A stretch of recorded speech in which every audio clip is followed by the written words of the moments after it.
Hey BleepinJeepers, it's Tyler. This week I'm going to introduce you to Project Overlander.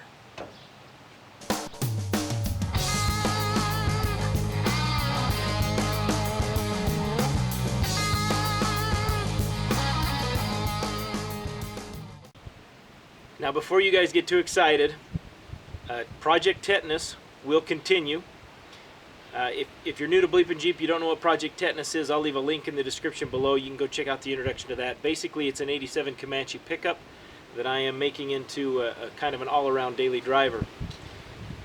A lot of the things that I need to do to Tetanus, some of those parts are going to interchange with this Overlander project. So it just makes sense for me to run the two projects in tandem like this. So let's get down to business. Let me tell you about Project Overlander. Overlander is a 97 Cherokee. I bought it with I traded a rifle for it. It had a blown motor, but I have two other Cherokees on hand that have good drivetrains in them, so it made sense to me to pick it up and just swap one of those other motors into it. Let me show you what happened to this one. This is what can happen if you allow antifreeze or coolant, your engine's coolant, to leak into the oil system on your Jeep.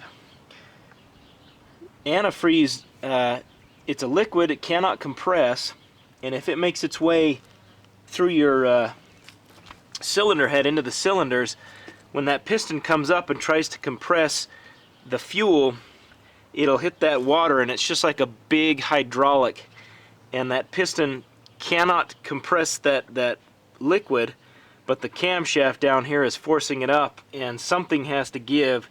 Usually it's a connecting rod or one of your pistons will break. If you're lucky, it just ends up a bunch of chunks of metal in your oil pan. If you're not lucky, then this can happen, where it punches out clear through the side of the block. Now this motor's junk. I can't rebuild it. It completely destroyed the block. But I do have a couple other engines, a couple other full drivetrains that we're going to be able to use on this Overlander project. Should be a pretty quick, pretty simple swap. We're basically just going to swap over intake, exhaust, and transmission and transfer case, and we should be good to go. Now this Cherokee, like most of your 97s, it has the high pinion Dana 30 in the front. It's running 355 gears right now. For the moment I'm going to stick with those gears. Eventually I'll be moving up to either 410s or 456s. It's going to depend on the tire size. Right now I'm running 31 1050s. I plan on going to 32 1150s. So we'll see how this runs and drives. I have a 410 gear set for this and the rear end. I think we'll probably end up putting those in, but for now we're going to stick with the 355. For the front bumper, I've got an ARB bull bar. Now, these are pretty ubiquitous on Overlanders. They're almost a cliche, really. But it's a good bumper. It came with the Jeep, so I'm going to go ahead and reuse it. There's nothing wrong with it. It's just really heavy. Other than that, though, they do provide good protection. They're made pretty well. I got no complaints there. You'll also notice some armor sitting there. There's a gas tank skid plate as well as a front skid plate to protect the steering components. Those came out of my 87 Cherokee. So I'll be installing those to just give me a little bit better protection underneath against the rocks. Out back we're going to have JCR Off-Road's DIY XJ bumper, so stay tuned. There'll be a video on how to put this thing together.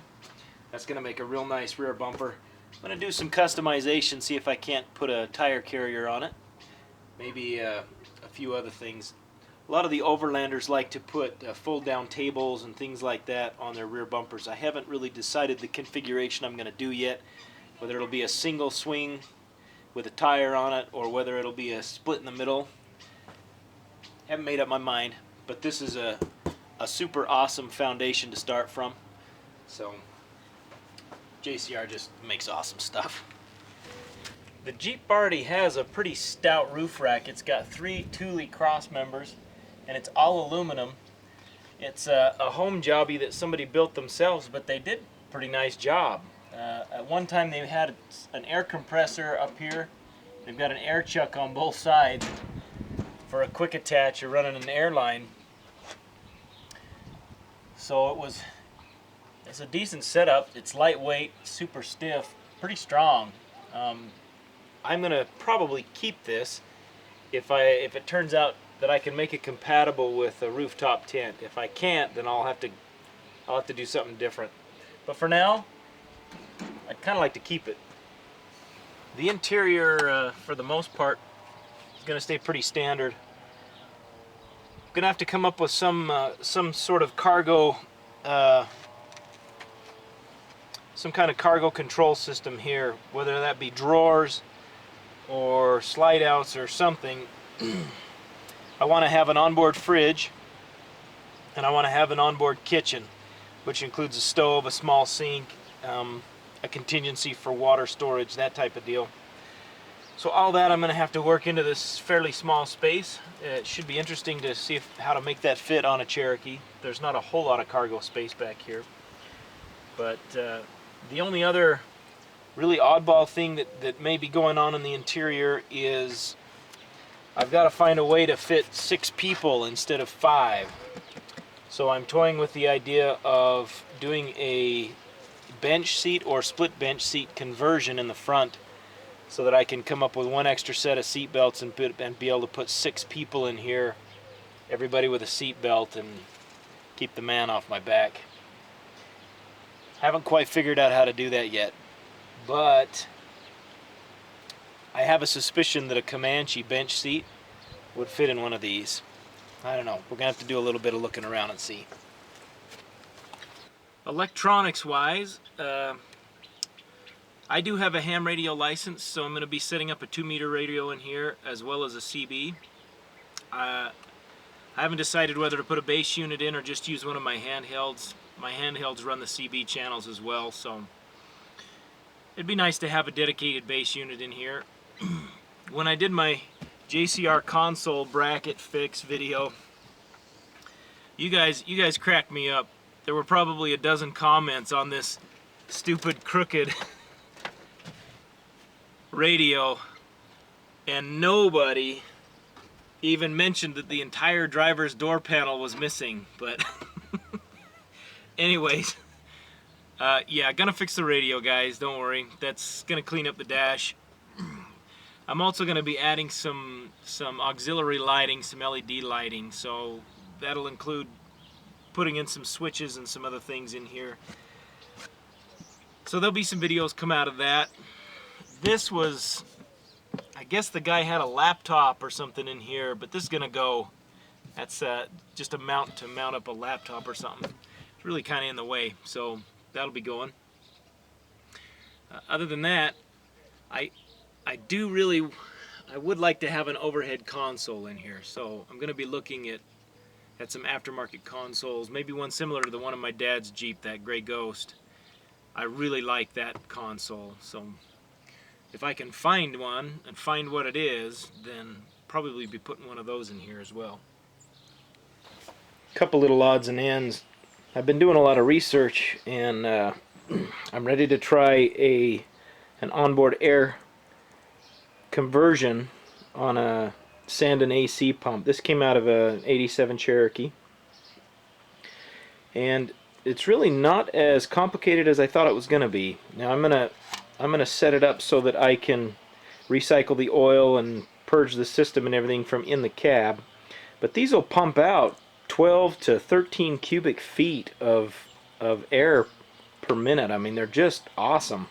They really move a lot of air. This is a 5 piston design, and these older ones are a little easier to work with because they have threaded fittings down here instead of the pressed on ones of the newer ones. So stay tuned for that. I'll have to fabricate a bracket and a mount to be able to mount it in the engine compartment. It will probably require me to move my battery, but I'm going to be putting in a dual battery system for this project anyways, so I will probably end up relocating both batteries. Haven't decided exactly where yet. Guess the only other odds or odder ends is I'm going to be putting a new rear axle in the Jeep as well. It's running a Dana 35 right now, and by the time I add all of the extra weight of the components that I plan to put in this thing, and 6 people, even though most of those are little kids, it's just going to be too much for that Dana 35. And if anything, I want this vehicle to be absolutely reliable. Before I take my family out in the desert, I want to know that this sucker's not going to break. So definitely going to be a rear axle upgrade, as well as any other components that I can upgrade to increase the reliability and the durability of the vehicle. I'll do that. So that's the introduction to Project Overlander. Thanks for watching. Stay tuned. There'll be a lot of good videos come out of this project. And again, you Comanche guys, don't worry. I haven't stopped working on Tetanus. There'll be a lot of back and forth between these two vehicles as I'm going to be running those projects simultaneously. Don't forget to like, share, and subscribe. Don't forget to go visit BleepinJeep.com, and I'll see you in the next video.